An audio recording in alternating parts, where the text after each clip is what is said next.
শুকরিয়া আদায় করি এই জন্য, আল্লাহর কাছে কান্দি তোমার জন্য কোনো বেজার আমি হই নাই। চলো যাই আল্লাহ রাসূলের হুজরার দরজার সামনে যাইয়া আল্লাহর নবীর নিকটে যাইয়া হযরত আলী রাদিয়াল্লাহু আনহু ডেকে বলে, দয়াল নবী গো, আমার ফাতেমার তরফ থেকে আমি আল্লাহর হস্তে ক্ষমা চাই। নবীজি বললেন, ফাতে আলী রে, আমার ফাতেমা হলো আমার একটা দেহের অংশ। জোরে কর না সুবহানাল্লাহ। ফাতেমা হলো আমার একটা দেহের অংশ। ফাতেমাকে কষ্ট দিলে আমি নবী কষ্ট পাই, আমি নবী কষ্ট পাই। আর হযরতে ফাতেমাকে কি বলে দিলেন, স্বামীকে বেজার রাখলে আমি তার জানাজা পড়ি না। দুইটি কথা নিয়েছেন এখানে। একটি কথা হলো হযরত আলীর জন্য, একটি কথা হলো হযরতে ফাতেমার জন্য।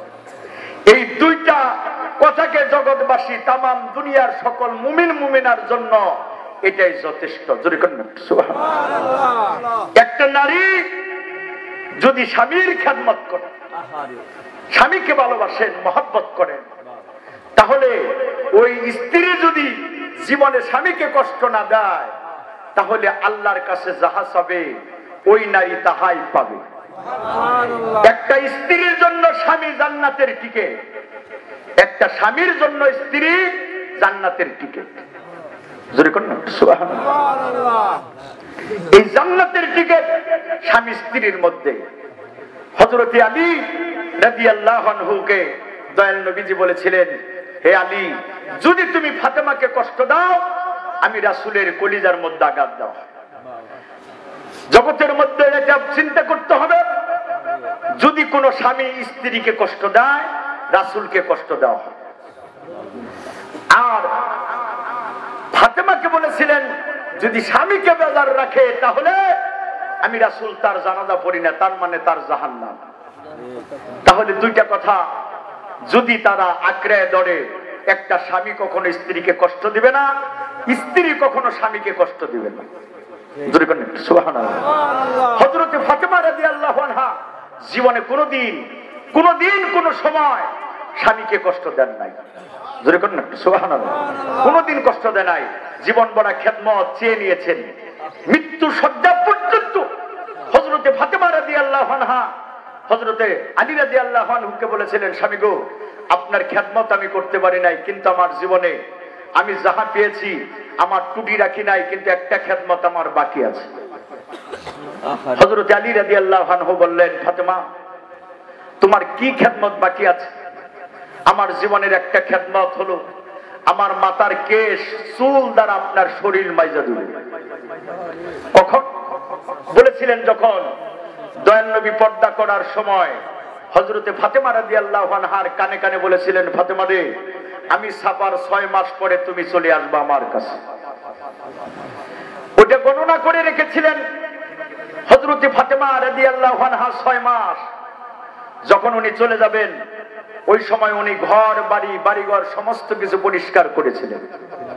হযরত আলী বললেন, ফাতেমা, 6 মাসের মধ্যে তোমাকে কোনো সময় ঘর বাড়ি পরিষ্কার করতে দেখি নাই, 6 মাসের মধ্যে তোমাকে এইভাবে সাজতে দেখি নাই, কিন্তু আজকে রাসূল চলে গেছে 6 মাস, তোমাকে চোখের পানি কখনো জুড়াইতে দেখি নাই। আজকে তুমি ঘর বাড়ি সাজাইলা, নিজে সাজলা, কিন্তু কারণ বুঝলাম না। হযরতে ফাতেমা রাদিয়াল্লাহু আনহা ডেকে বললেন, স্বামী গো, আমি এমন একটা দাওয়াত বাড়ি যাইতেছি, যে দাওয়াত বাড়ি আমি নোংরা বেশে যাইতে পারবো না। এমন একটা দাওয়াত বাড়ি আমি যাইতেছি, জীবনে আপনার ঘর বাড়ি সাজাইতে পারবো না। এমন একটা দাওয়াত বাড়ি আমি যাইতেছি, যে দাওয়াতের কথা আমার বাবা আগেই কানে কানে দিয়ে গেছে। আমার এই দাওয়াত বাড়ি আমি যাব বলে জীবনের শেষ মুহূর্তে আপনার একটা খেদমত চাই, যে খেদমতটা হলো আমার মাথার কেশ চুল দ্বারা আপনার শরীর মাইজা দিতে চাই। হযরত আলী ডাকতে বলে, ফাতেমা রে, আমি খেদমত দিয়ে দিলাম। হযরতে ফাতেমা রাদিয়াল্লাহু আনহা যখন খেদমত করে, হযরতে আলী জারে জারে কান্দে, চোখের পানি আর ধরে রাখতে পারে না। হযরতে ফাতেমা ডাকতে বলে, স্বামী আমার, আপনি কেন বিনয় বিনয় কান্দেন? হযরতে আলী ডাকতে বলে, ফাতেমা রে, তুমি বিদায় লয়ে চলে যাইবা, তোমার কাছে আমি প্রার্থনা করি, তোমার কাছে একটি কথা বলি, আমি তুমি যখন আল্লাহর দরবারে চলে যাইবা, আমি হযরত আলী তোমাকে কোন কোন জায়গায় খুঁজবো, আমি কোথায় তোমাকে পাবো? হযরতে ফাতেমা রাদিয়াল্লাহু আনহা ডেকে বলে, স্বামী আমার, আপনি আমাকে এমন জায়গায় খুঁজবেন, আমি আপনার জন্য অপেক্ষা করব মিজানের পাল্লার ধারে। হযরত আলী ডাকতে বলে, ফাতেমা রে, তোমাকে যদি আমি মিজানের পাল্লার কাছে না পাই, হযরতে ফাতেমা ডাকতে বলে, আমি আপনার জন্য অপেক্ষা করব পুলসিরাতের ধারে। হযরত আলী ডাকতে বলে, ফাতেমা,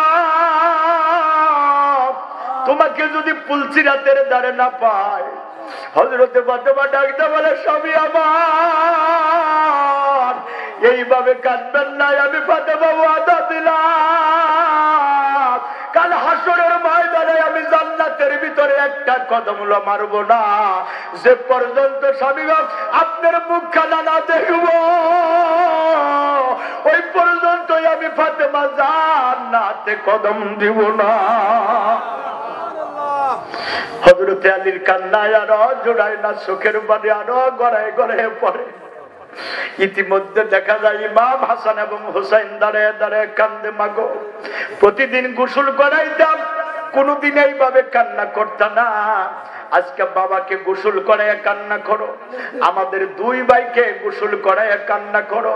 গোসলখানায় বলেছো বাবা, একবার তুমি আমাকে মা বইলা ডাক দাও, আমরা দুই ভাই তোমাকে গোসলখানায় মা মা বইলা ডাকি। মাগো এমন করে তো কোনোদিন বলো না, মাগো কেন তুমি গোসলখানায় এমন কথা বললা?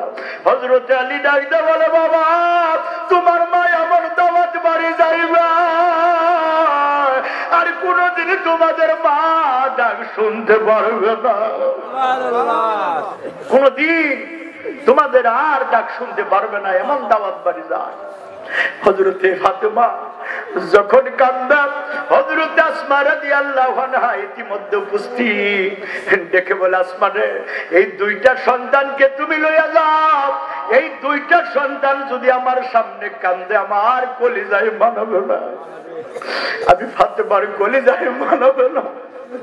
ইমাম দুরুজুল কান্দে, হযরত আলী কান্দে, ফাতেমাও কান্দে। এই দুনিয়ার মানুষেরা তাই কবির ভাষায় বলেছে, ইশকের আগুন লাইগাছে হাজার কলিজায়, ইশকের আগুন লাইগাছে হাজার কলিজায়, বাতাসে কি তার পারা নজরায়, বাতাসে কি তার পারা নজরায়, কোথায় যাব কোথায় পাবো আমার নবী, কোথায় যাব কোথায় পাবো দয়াল নবী, পাগল নাইয়া গেল আমার, পাগল নাইয়া গেল আমার, বলি দাঁড়াই গো দয়াল নবী, আমরা ভুলি না,